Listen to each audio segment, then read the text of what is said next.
Perkenalkan, nama saya Agnes. Dan saya Bunga Ginting. Saya Julius Genjang. Di sini kami akan menjelaskan tentang SOP yang artinya Standar Operasional Prosedur. Dalam perkawinan beda gereja Protestan dan Katolik. Selamat menyaksikan!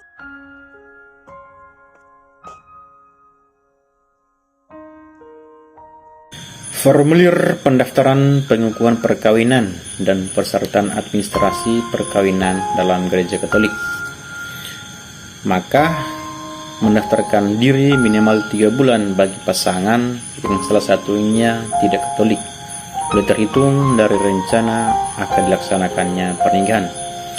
Bagi pasangan yang tidak seiman Katolik saat penyelidikan kanonik, wajib menghadirkan 2 orang saksi dan fotokopi KTP, dan yang salah satunya harus beragama Katolik untuk memberikan keterangan status bebas bagi mempelai yang tidak Katolik.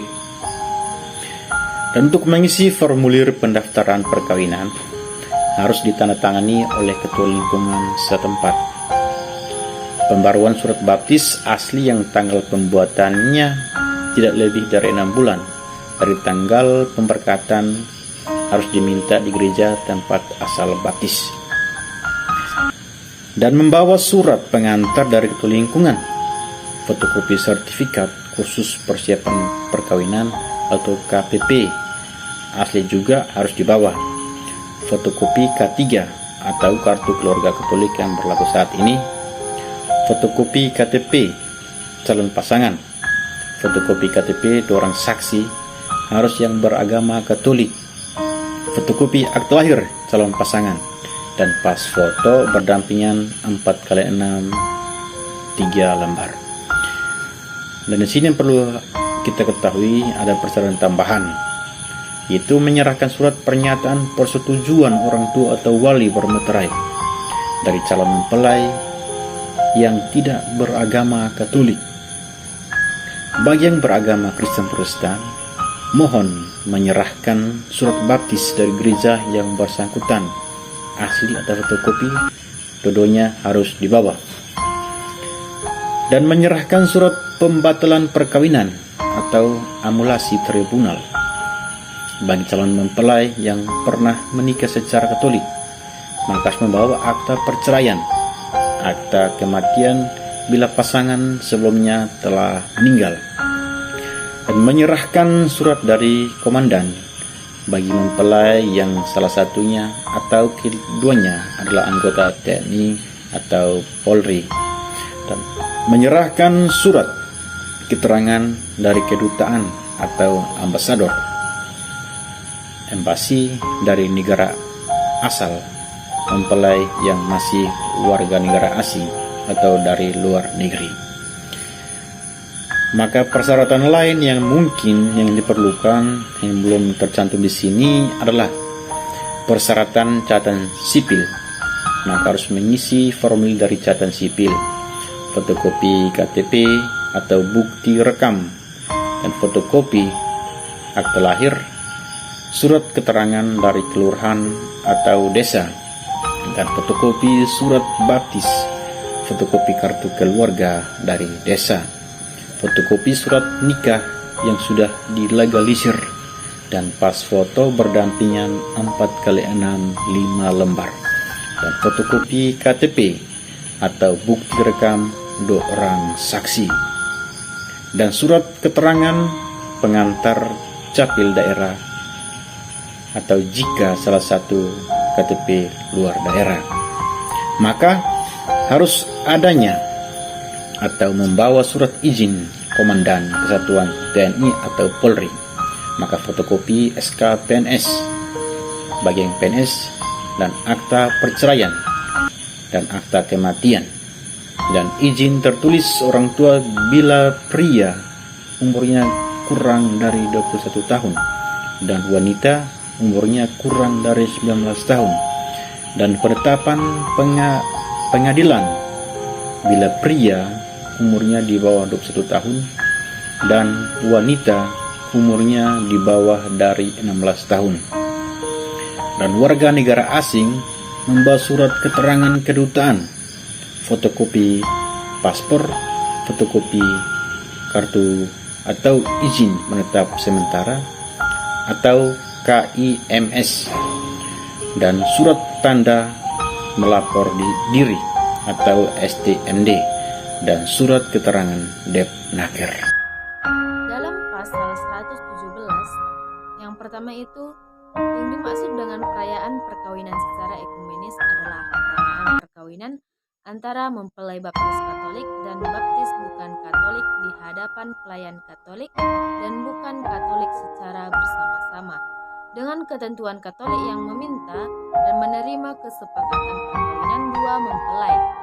Yang kedua itu, pelayanan ekumenis ini ditempuh apabila ada alasan yang wajar dan masuk akal. Misalnya, yang pertama itu guna mempromosikan gerakan ekumenisme yang sehat. Yang kedua itu ketidakmungkinan pihak bukan Katolik merayakan perkawinan di luar gereja atau komunitas tanpa timbulnya sandungan berat mengingat jabatan atau tingkat keaktifannya dalam gereja atau komunitasnya. Yang ketiga itu ketidakmungkinan pihak bukan Katolik merayakan perkawinan di luar gereja atau komunitasnya tanpa sanksi terhadap dirinya sendiri dan keluarganya. Lalu, yang ketiga itu tempat perayaan perkawinan secara ekumenis yang dilaksanakan di gereja Kristen. Hendaknya terlebih dahulu meminta izin kepada Uskup Agung Medan. Dan yang keempat itu, setelah perkawinan ekumene dirayakan, pemberian izin, pernyataan dan janji pihak Katolik serta keterangan status bebas pihak bukan Katolik dan dokumen-dokumen lain. Di samping bersama berkas penyelidikan kanonik di paroki tempat perkawinan dirayakan dan selanjutnya mengeluarkan testimonium matrimoni. Yang perlu diperhatikan dalam perkawinan beda gereja, pertama, minta formulir pendaftaran perkawinan dari ketua lingkungan paroki tempat tinggal calon mempelai wanita beragama Katolik. Bila calon mempelai wanita beragama non-Katolik, statusnya ikut calon mempelai pria yang beragama Katolik. Formulir pendaftaran diisi dan ditandatangani oleh ketua lingkungan dan ketua masing-masing. Yang kedua, mendaftarkan diri kepada pastor paroki selama 3 bulan sebelum hari perkawinan untuk pasangan sesama Katolik, sedang tidak pasangan dari beda gereja selama 6 bulan. Ketiga, setelah mendaftarkan diri ke pastor paroki dan formulir dari ketua lingkungan ditandatangani oleh pastor paroki, calon pasangan mendatangani ke sekretariat paroki agar rencana perkawinan mereka dicatat dalam buku perkawinan dan diberi surat pengantar untuk mendaftarkan diri sebagai peserta kursus persiapan perkawinan. Penjelasan mengenai kursus persiapan perkawinan, pendaftaran kursus persiapan perkawinan di sekretariat. Kursus ini dilaksanakan setiap 2 bulan sekali. Yang perlu diperhatikan untuk memerlukan formulir perkawinan beda gereja. Pertama, menyiapkan foto masing-masing 2 lembar ukuran 3x3 cm putih atau warna. Catatan, calon pasangan wajib mengikuti kursus secara lengkap sesuai jadwal.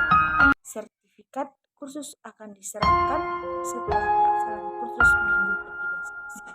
Adapun penyelidikan kanonik yang dimana penyelidikan kanonik persiapan perkawinan, kanonik hukum gereja dapat dilaksanakan meskipun belum menyelesaikan kursus persiapan perkawinan. Untuk itu, calon mempelai diharap menghubungi pastor paroki yang menandatangani formulir pendaftaran untuk mengadakan perjanjian kapan waktunya. Berkas-berkas kelengkapan administrasi yang perlu dibawa pada waktu penyelidikan kanonik antara lain, adapun persyaratan untuk pasangan Katolik,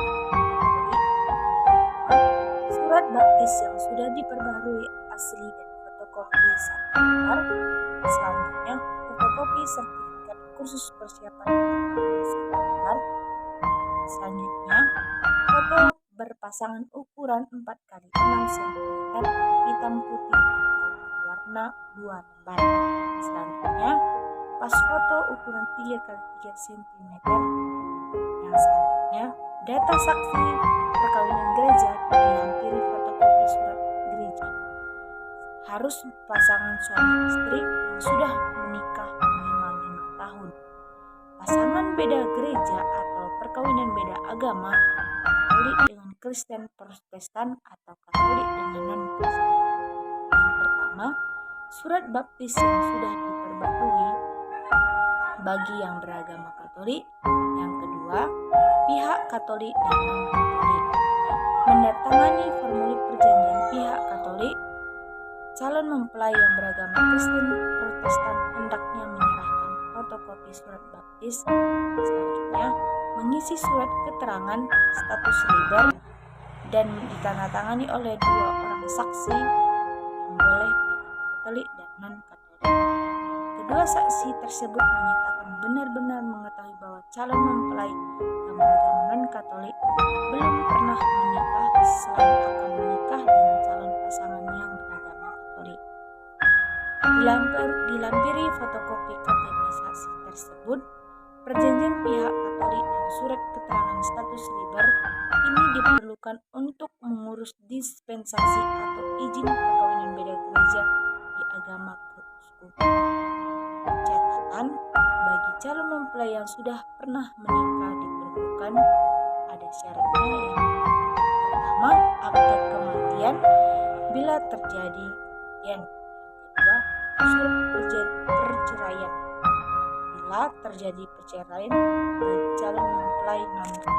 Sekian penjelasan dari kami, semoga bermanfaat.